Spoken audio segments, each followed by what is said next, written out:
Alléluia, Alléluia, Alléluia. Que le nom de l'Éternel soit béni.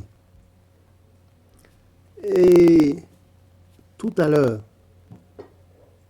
c'est pas une plainte, mais c'est une complainte si vous voulez. Il y a une femme qui est un peu embarrassée et elle ne comprend pas. C'est vrai que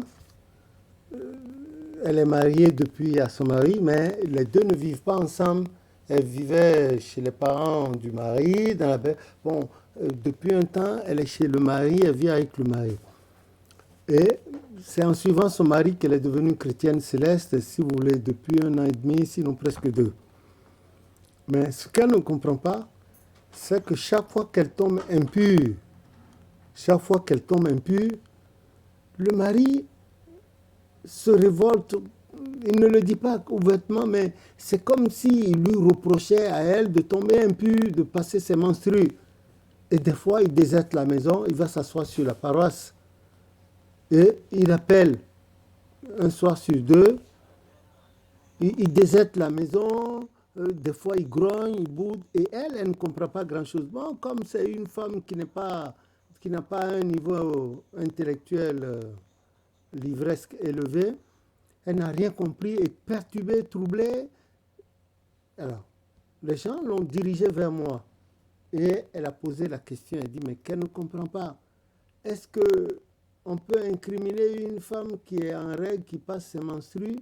Elle ne comprend pas qu'à la maison, quand elle prépare, quand elle est en menstrue, elle prépare, son mari ne mange pas, ou bien des fois ne s'approche pas d'elle, ou bien ne dort pas, ne partage pas le lit conjugal avec elle, ou bien et que des fois même il prend ses affaires, il va s'installer à la paroisse, et c'est quand elle finit qu'il revient à la maison, qu'il appelle tous les jours presque, et que ça la perturbe, elle n'a rien compris parce qu'elle vient d'un milieu où que la femme soit impure, n'est pas impure, elle prépare, tout le monde mange, elle dort dans le même lit, et que des fois même, elle connaît des femmes, quand elles sont menstruées, bon, leurs maris font l'amour, l'acte sexuel avec elles. Donc elle est perturbée, et c'est pour ça qu'elle est allée vers moi. Franchement, je viens de finir mon live avec les gens, et ça, elle était désespérée, donc j'ai choisi sur moi de répondre à cette femme, mais à travers vous tous et à toutes les autres femmes et hommes qui seraient dans la même situation. D'accord. L'Éternel a créé l'homme et la femme. Il leur a dit, il les a placés, il les a bénis, il les a placés dans le jardin, il leur a dit, soyez féconds, multipliez, remplissez la terre et l'assujettissez.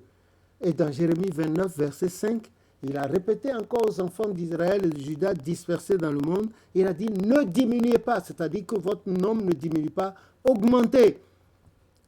Mariez-vous, faites des enfants, donnez des femmes à vos fils et des maris à vos filles. Mariez-vous, faites des enfants, produisez, ne diminuez pas. Bon,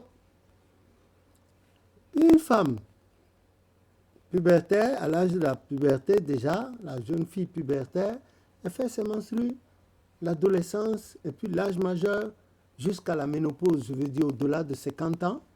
Et beaucoup d'ailleurs, même à 60 ans aujourd'hui, on trouve des femmes qui font encore leur menstrues, surtout en Afrique. Et dans nos campagnes, il y a des femmes qui font leur menstrues jusqu'à 70 ans. Et il y en a même qui conçoivent après 60 ans. Si vous allez dans le pays Roli, dans le sud, le nord de Porto-Novo, en allant vers Kétou, c'est des femmes, même à 80 ans, elles ont un enfant qui tète d'un sein et l'autre, la grossesse. Voilà. Maintenant, pour qu'une femme puisse être ensemencée, il faut qu'elle fasse ses menstrues. La femme qui ne fait pas ses menstrues est malade. Si elle n'est pas ménopausée, ou si c'est une ménopause secondaire, elle est malade, elle a des maux, elle a des douleurs aux cuisses, au bas-ventre, la partie pelvienne, elle a des coliques néphrétiques. Elle n'est pas bien, elle est déséquilibrée. Et il lui faut des visites sans cesse chez le gynécologue ou la gynécologue. C'est des frais. En Afrique traditionnelle, quand vous prenez les trucs de basilic, les branches de basilic, vous enlevez les feuilles, vous rincez, vous découpez dans de l'eau, dans une casserole neuve, vous mettez 1 litre d'eau là-dessus avec une bonne prière, le psaume 40 heures, vous priez là-dessus elle commence par boire régulièrement, le verre matin, midi, soir, et ça tous les jours pendant un certain temps. Les menstrues doivent revenir, à moins que ce soit une dégénérescence qu'on ne peut pas expliquer. À moins que ce soit un avortement qui ait une interruption de grossesse volontaire ou involontaire dont la suite n'a pas été bien traitée. Il y en a, génétiquement également, qui font les menstrues pendant un moment, et puis bon, on dit, elle ressemble à une tante là, que dans leur famille, leur tante, leur grand-mère, c'était ça qu'elle avait eu aussi, côté paternel ou côté maternel. Enfin, il y a plein de supputations. La science, la médecine occidentale, nous parle de ménopause secondaire ou bien de, je ne sais pas, si j'utilise mal l'expression, excusez-moi, etc., etc. Il y en a qui sont obligés de provoquer, il y en a chez qui c'est des envoûtements. En tout cas, il y a une multitude de causes à cela. Mais pratiquement, quand la femme finit ses menstrues, il y en a qui saignent pendant 2 jours, 3 jours, 5 jours, il y en a qui vont au-delà même. Il y en a qui ont des cycles réguliers de 25 jours, de 28 jours, de 30 jours, 31. Il y en a qui font un cycle de 44 jours. Il y en a dont les cycles sont complètement irréguliers. Chez certaines femmes, il y a des signes précurseurs à la venue des menstrues. Chez d'autres, pas du tout, il n'y a rien. Et puis, même en pleine ville, dans le bus, métro, elles se mettent à saigner abondamment. Vous voyez? Donc, chacun a une caractéristique. On ne peut pas condamner les gens. Mais une chose est certaine, quand une femme est en menstrue, elle est mal à l'aise. Quand elle marche, elle se surveille entre les cuisses ou bien derrière pour voir si elle n'est pas... Bon, il y a plein de femmes comme ça qui... On ne peut pas leur en vouloir. On ne peut pas. Des fois, le stress catalyse les menstrues.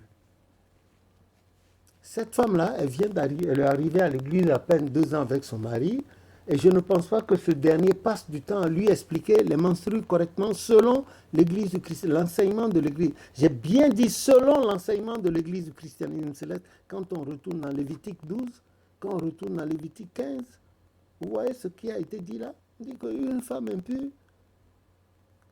restera impure au temps de ses menstrues. Pendant 7 jours, le 7e jour, elle lavera son linge, et le 8e jour, elle se sanctifiera.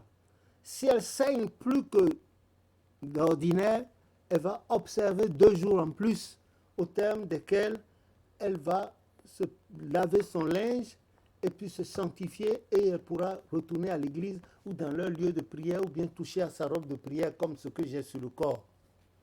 C'est l'enseignement qu'on dit. Mais généralement, sur nos paroisses également, surtout en Europe, on n'apprend pas aux femmes que le 7e jour des menstrues, elles doivent laver leur linge. Si bien qu'elles ne savent rien, elles touchent à tout. Seulement le 8e jour, elles vont sur une paroisse. À l'entrée ouest de la paroisse, on leur donne de l'eau, une bougie, beaucoup de savon, beaucoup de parfums, éponge, et puis elles se lavent. Et c'est fini. Mais la maison, non. L'Ancien Testament est aussi valable que le Nouveau Testament. Ils ne forment qu'un seul, la Bible. Ça vient du mot grec biblia, le livre. Jésus-Christ a bien dit dans Matthieu 5, qu'il n'est pas venu pour abolir, mais pour accomplir. La seule chose qu'il a aboli, c'est le sacrifice de sang, sacrifice perpétuel.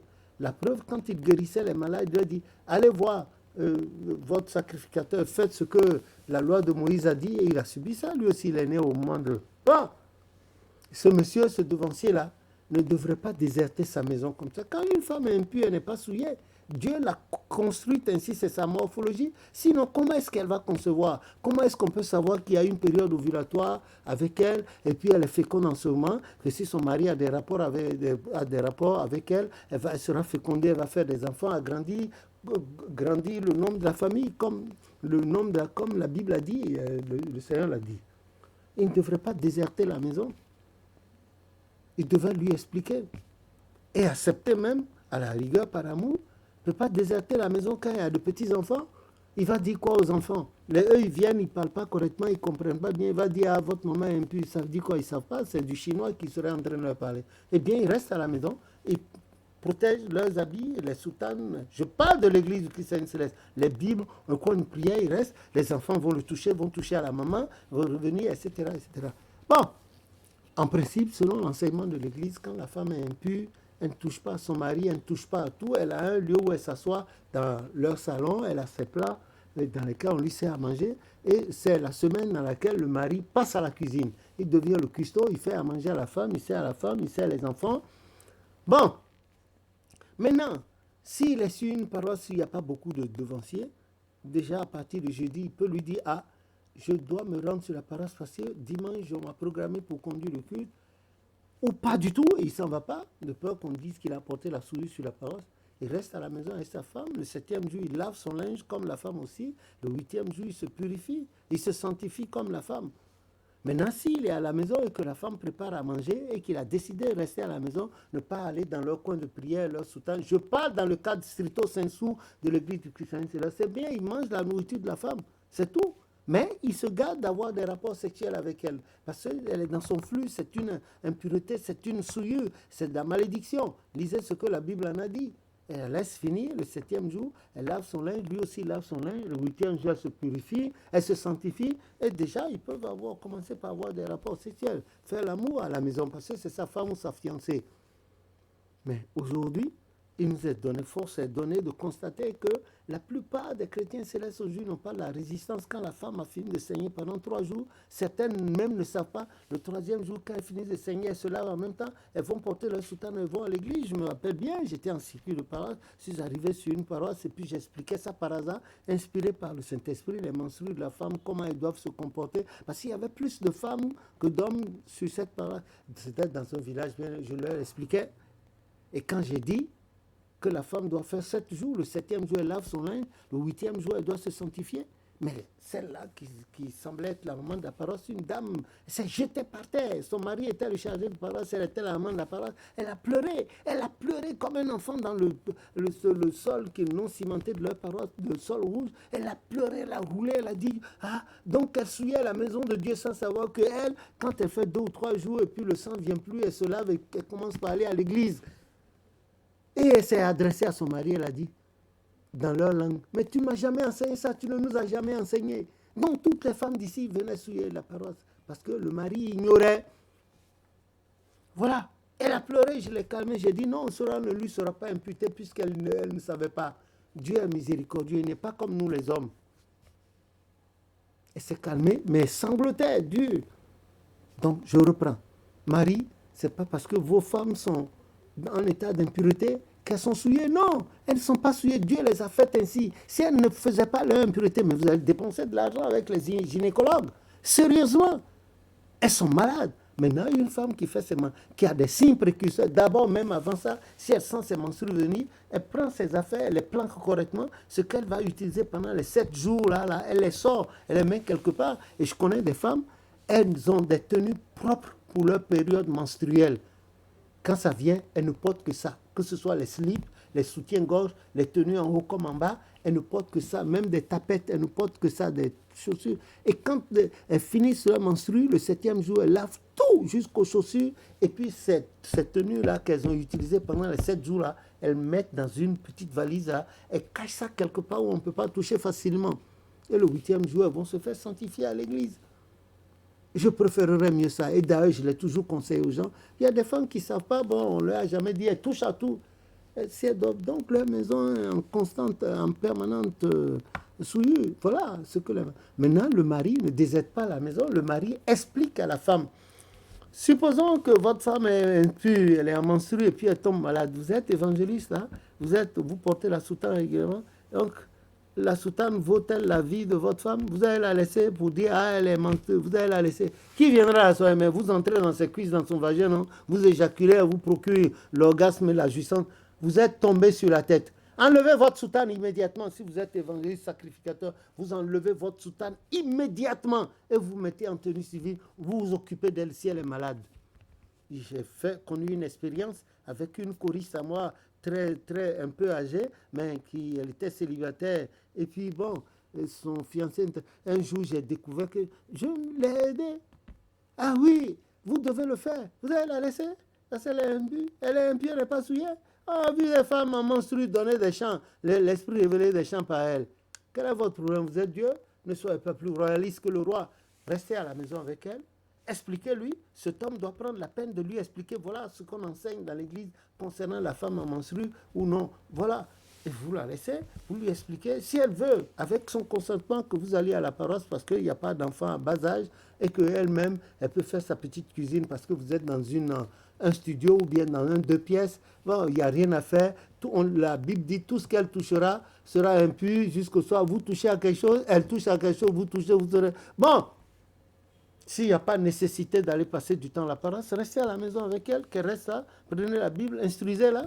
Vous aussi, instruisez-la, aidez-la, elle va évoluer. Vous pouvez aussi rester là. Il y a des femmes qui en sont conscientes, elles font tout pour ne pas toucher à leur mari, ni chose là. Et puis, les femmes, elles disaient que elle a des soeurs ou des cousines qui obligeaient leur mari à faire l'amour avec elle, l'acte sexuel avec elle pendant les menstrues, qu'elles disent que quand elles sont menstruées, elles sont beaucoup excitées. Je dis non, c'est de la souillure de haute qualité. C'est la souillure, la haute souillure. Il faut faire ça. Le Saint-Esprit peut pas. Il faut éviter cela. Le Saint-Esprit ne peut pas venir avec vous. Je vous prie au nom de Jésus. Les maris aussi, évitez. Évitez, ce n'est pas parce qu'elle est impure, vous êtes à la maison, vous avez décidé de rester à la maison avec elle, et vous allez vous coucher dans le même lit avec elle tandis qu'elle est menstruée. Donnez-lui le lit, qu'elle dorme là-dedans une semaine, et vous dormez à même le sol ou bien sur une natte. Ouais, le problème est, ce n'est pas bon, c'est pas bon, c'est pas bon. Et s'il advenait quelque chose à un des enfants la nuit, comment? Non. Faites de sorte que l'Esprit Saint puisse arriver à vous et arrêtez de diaboliser les femmes parce qu'elles sont impures. Non, si elles ne connaissent pas d'impureté, là, votre porte-monnaie sera malade. Une femme qui ne fait pas ses menstrues tandis qu'elle n'est pas ménopausée, mais elle est malade. Demandez, posez des questions. Même les Européennes, même chose. Ah, a fortiori les Africaines, nos femmes de type africain, faites attention. Ne divulguez pas un enseignement erroné, contraire à ce que l'Esprit a enseigné à son Église à travers Papa Ochofa. Elle est impure, vous discutez avec elle parce que vous avez une tâche sacerdotale à l'Église, vous avez une tâche liturgique, dites-le lui. Si elle est d'accord, bon allez, si c'est dans 3 jours, allez, vous êtes impur. Tous les jours, vous l'appelez, les soirs, vous faites un tour par là sans que les enfants vous touchent. Pas par la maison, elle vient, elle-même, elle sait. Bon, voilà, elle vous accompagne, mais celle-là qui vient d'arriver, qui ne sait pas grand-chose, il faut lui expliquer, c'est pas ça. Ce n'est pas ça. Et quand vous finissez de faire l'amour, le linge sur lequel vous avez fait l'amour, vous enlevez tout. Vous trempez, vous lavez en même temps.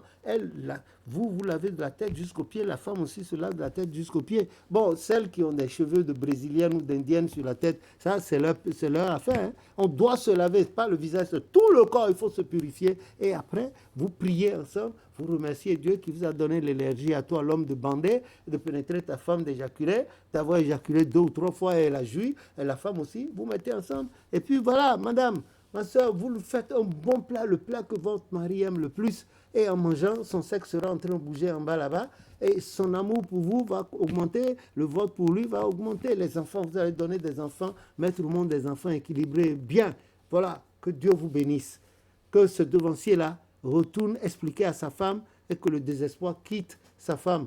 Que le nom de l'Éternel soit béni. Je l'ai répété plusieurs fois, mais cette fois-ci, je m'en vais encore là où ça vous fait 18 minutes, 24 secondes. Ça suffit ainsi. Apprêtez-vous pour le pèlerinage. On se reverra tantôt par la grâce de Jésus, notre Sauveur. Amen.